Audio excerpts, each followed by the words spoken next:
Assalamualaikum warahmatullahi wabarakatuh. Perkenalkan, nama saya Nesya Putra Nabila dari kelas 11 IPA 1. Kali ini saya akan membahas tentang partikularisme kelompok dan perbedaan sosial.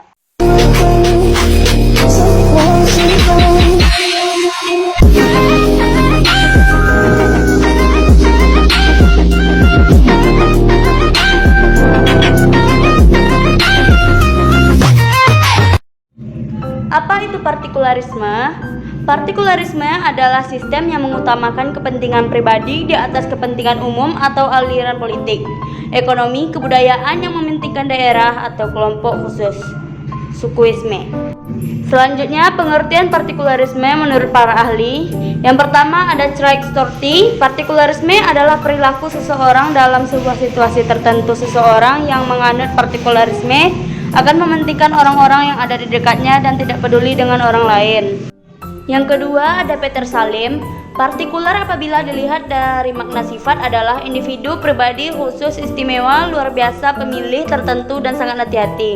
Partikular dapat dianggap sebagai kualitas tertentu yang memiliki anggapan lain daripada yang lain.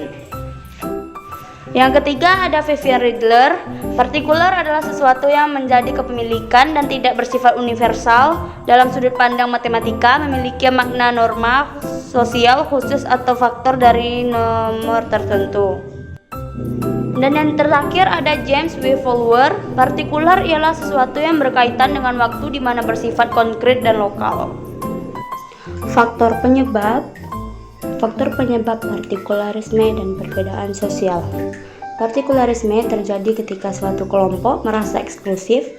Partikularisme kelompok yang mengutamakan kelompok atau golongan di atas kepentingan umum. Partikularisme dapat menjadi salah satu sumber penyebab permasalahan sosial yang mengarah pada perpecahan dalam masyarakat. Munculnya partikularisme kelompok akibat perbedaan sosial.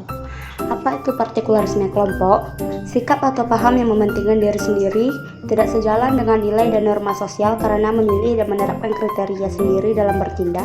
Paham yang menonjolkan subjektivitas, egoisitas. Contoh partikularisme kelompok akibat perbedaan sosial. Contoh partikularisme akibat perbedaan sosial.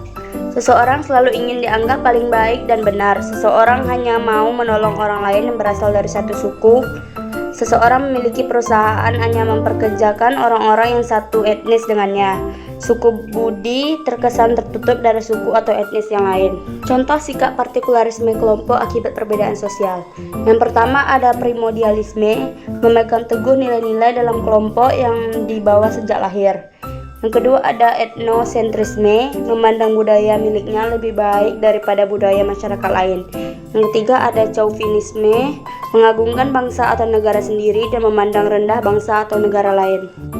Sekian pembahasan saya kali ini. Assalamualaikum warahmatullahi wabarakatuh.